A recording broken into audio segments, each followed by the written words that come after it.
Hi friends, welcome back to my channel. For this video, I'd like to show you my One Book July setup for 2020. For those who don't know, One Book July is an annual challenge where you use one notebook for the entire month. This challenge is open to interpretation. According to the creators, there are no rules, so it's up to you how you want to approach this challenge. Some people take it to mean use only one traveler's notebook or one letter cover or one book overall, which is what I'm doing for this year. So here's what I've got for this year. This is the Gillio Giramondo XL, and I will be bullet journaling this year, which I'm super excited about. And the reason I wanted to do this challenge this year is because, well, first off, I've always wanted to try it, but also I felt like I was starting to get overwhelmed by all of the planners I was using for this year. So a couple of weeks ago, I started to feel a little bored of my Starbucks planner, which I have here, and I'm not really sure why. I was just itching for a change. I remember feeling the same way last year about my bullet journal when I was 6 months into using it, so maybe I'm just a 6-month planner type of girl, which I know there are brands out there that offer 6-month planners only, like Traveler's Company and Sumkin, I think is how you say it. But I prefer having one whole year in a book. But anyway, yeah, so I was starting to feel a little bored of my weekly planner. I was just itching for a change. So I tried a pocket planner, and I tried a layout that I've always wanted to do, which is a day on 2 pages, kind of like the Franklin Covey layout. I've always wanted to try it, and so I decided to just make my own, and this is sort of bullet journal style. So I have my tasks on the left side and then random notes on the right. So on this day I wrote down my grocery list, and next day I wrote down what I ate. I was trying to track what I ate, and it looks like I didn't do very well on this day. And yeah, so this side could be anything I needed it to be. It could be a meal tracker, it could be, a grocery list. If I was watching a video that I wanted to take notes on, I would write it here. I love that about this planner, and I really felt like that worked very well for me.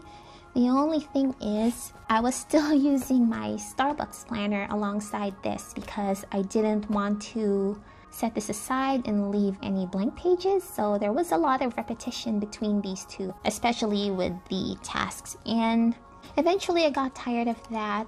I ended up not using this planner after a couple of weeks, even though I really liked this layout. So yeah, as fun as this was, it didn't work out in the end, and I will be converting this into my wallet after this video.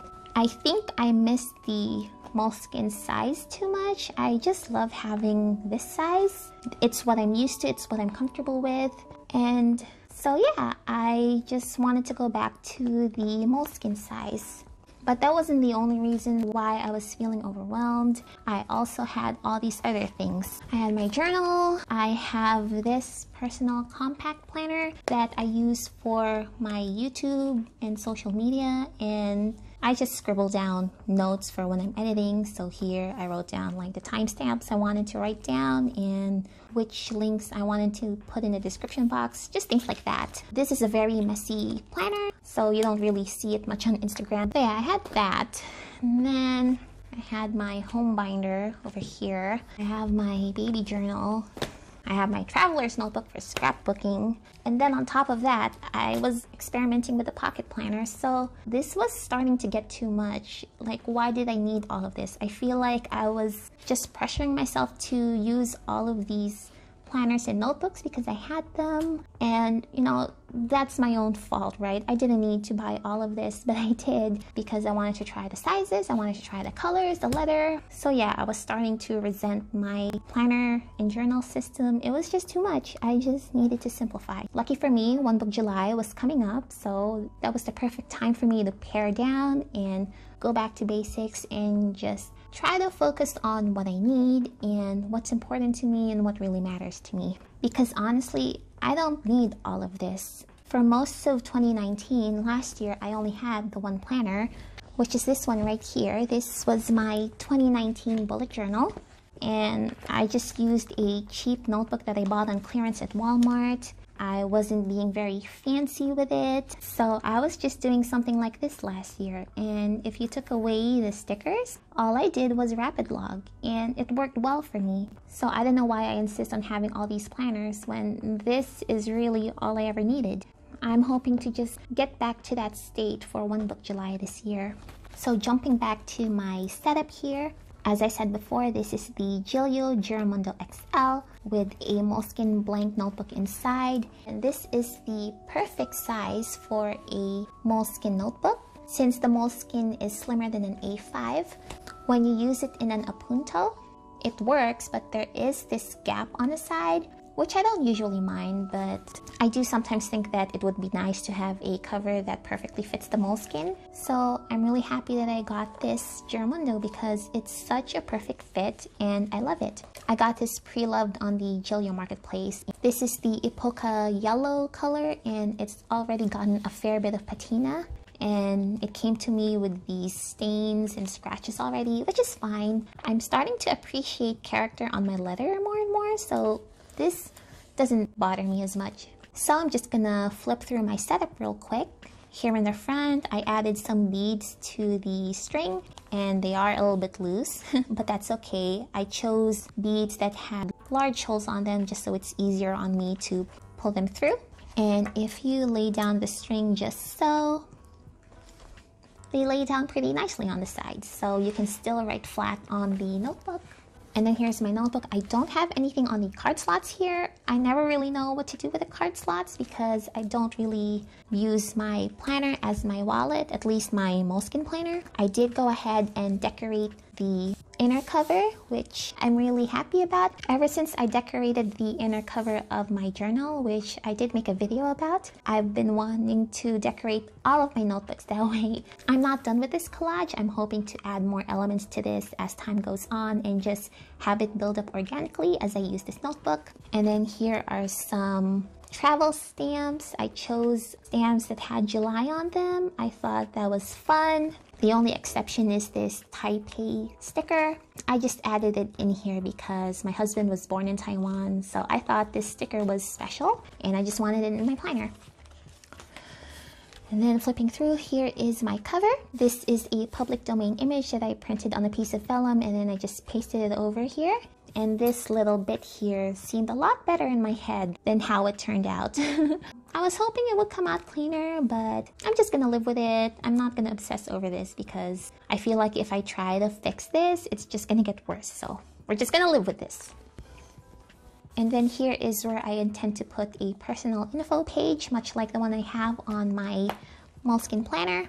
Something like this, but I haven't started on this yet. I'm still setting up my pages for this bullet journal. I am filming this on June 29th, so I still have one more day. And then the next page, I added another sheet of vellum onto the page. And the reason I did that is because this notebook is actually used. I got this from a D-Stash bundle I bought a long time ago, and some of the pages were ripped out, which is fine, but it did make this center page a bit loose. So I thought if I pasted some vellum on either side, it would just anchor it into the other pages and then it wouldn't feel so loose. So this feels a lot better to me. So yes, here is my index and my key page. I used my clear stamps to put these down, and the vellum paper I have didn't really take the ink very well. It did feather a fair bit.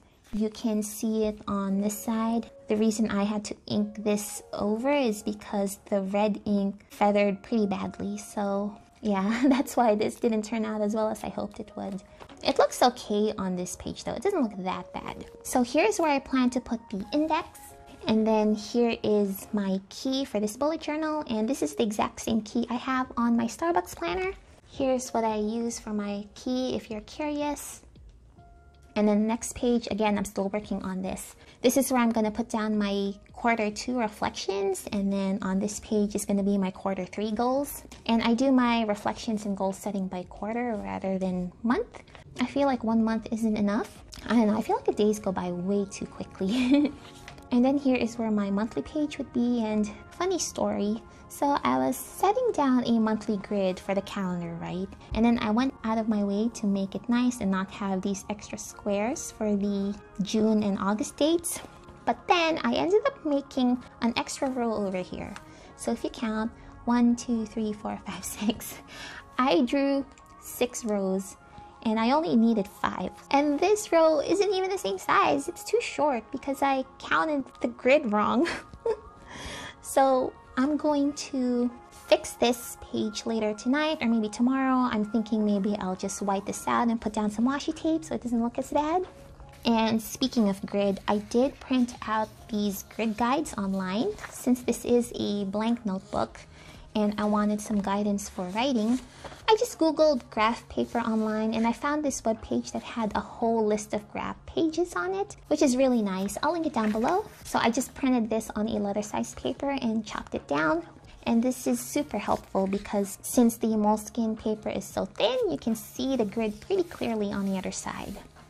So those are my pages so far. Again, I'm still working on them, but I'm really happy with what I have so far. I was in a really creative mood when I was working on this, so I just felt super inspired to do all this design, and it just makes me really happy and fulfilled creatively. So that's one other thing I'm really excited about with this bullet journal, just letting myself do whatever I want on this page. So I do plan on doing the day on 2 pages on this bullet journal, going back to my pocket planner. So I want to do this layout on this Moleskine. So tasks on the left and then a notes area on the right. So I'm basically doing this, but in my favorite size. So I'm hoping it works out.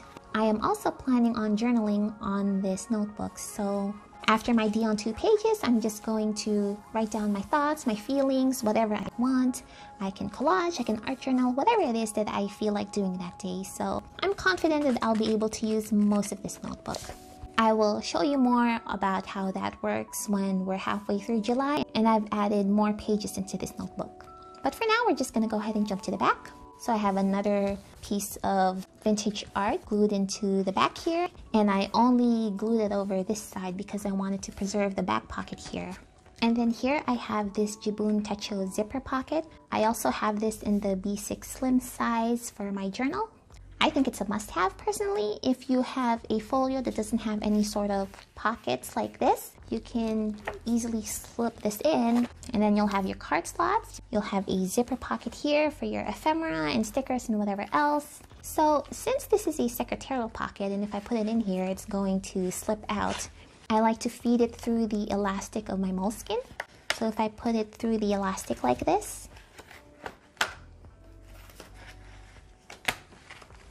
that secures it into the Giramondo. So yep, that's not gonna fall off. And then here I have my pen, and the Giramondo doesn't have a pen loop. So what I did is there's this tiny bit of space in here. So I just slipped my pen in there. And I'm not concerned about scratching the letter or anything because this is already so used and marked up that, like, what's another pen mark in here, right? So yeah, that just stays right in there. It's nice and snug. And that is my setup for One Book July. Again, I am merging nearly all of my planners and journals into one book. My weekly planner, my social media notebook, my journal, my scrapbook, and then my pocket planner. All of this is going into this book. I do have a couple of exceptions for One Book July. The first one is my baby journal, because this isn't for me, this is for my son. So I'm going to keep using this throughout July and filling in the dates. And then my other exception is my home binder here. And this isn't really a planner, this is more of a reference notebook for me for my cleaning zones. I have some bills in here, family information. So I'm going to keep using this as a reference for July. And then as far as my Starbucks planner goes, for the July pages, I'm probably going to put a picture over these pages, or I might scrapbook over them. That's also another option. Otherwise, everything else is going to be on this notebook, and hopefully it works out. If it does work out, I'm going to work on editing my entire planner system for August and onwards, maybe September, because there is All the Books August coming up, right? and maybe I want to try that too. And if it doesn't work out, then it's only 1 month. I can last 1 month, right? I will come back in the middle of July and give you a little update on how I'm doing. And I hope my very first One Book July challenge will be a success. So that's it. Thank you so much for watching, everybody. This is Baba Notes, and I will see you next time. Bye!